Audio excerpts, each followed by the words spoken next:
looked that it was maybe beginning to slip away from them. Now, for both sides, there is still all to play for.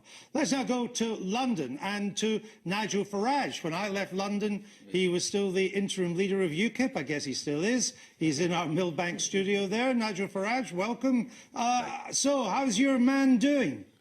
He's doing very well. I mean, I think this is a hell of a run for an independent candidate, isn't it? I mean, we hear today that W. Bush didn't vote for him, that John Kasich, the governor of Ohio, voted for Hillary Clinton, so completely deserted by the upper echelons of his own party, without anything like the campaign funds that Hillary had. And here he is, absolutely neck and neck in this race. Fascinating. So if he's an independent candidate, as you call him, though when I looked at the ballot paper, he seemed to be running as a Republican, maybe an unusual Republican, but a Republican nevertheless. If he wins, would you expect him to govern as what you call an independent? No, I mean, I think that if he wins tonight, there will be some quite big changes in the Republican Party, because what's clear is the party is doing pretty well in the Senate, it's doing pretty well in the House of Representatives, and yet, you know, he's been stabbed in the back by so many in his own party. So I suspect that if he wins, there'll be quite a bloodletting that goes on within the Republican Party. Does it not make you nervous that someone that you have become quite close to, I understand, if he was to become president, seems to have very little time for NATO or the defense of Europe at a time when Russia seems more threatening since the days of the Soviet Union? Well, I think that in general on foreign policy, it's Hillary that's the hawk. I mean, she's the one that supported endless foreign wars, not Trump.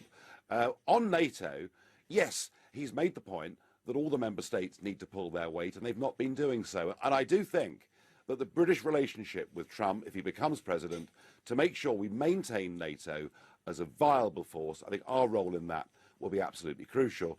And when it comes to Putin, well, look, there are two approaches. I mean, one is to go on provoking him, and indeed, I feel the European Union and America have been doing that over the course of the last few years. The other way is to try and sit down and talk to him. And, you know, George Orr is better than World War. We have a global audience here tonight on the BBC, but indulge me in our own backyard for a minute, Mr. Farage. In what way would Donald Trump be good for the United Kingdom? Do you know what? Donald Trump likes the United Kingdom. He believes in the special relationship. As he said himself, we would be at the front of the queue.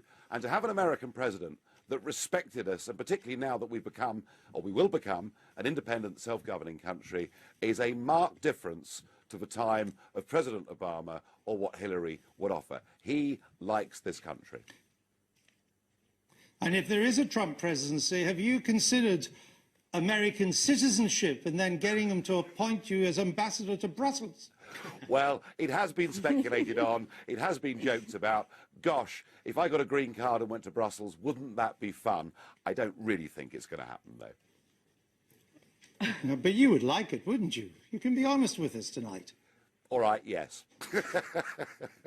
I tell you what, though, he'd have to do an awful lot of fundraising if he was an American ambassador. That's why they appoint them, because they bring the money They in. do, So, they bring Mr. lots. Farage, you'd have to be turning out the big bucks. Well, Well, he's got big I tell you backers. what, Now- I'm a pretty good fundraiser. Yeah, exactly.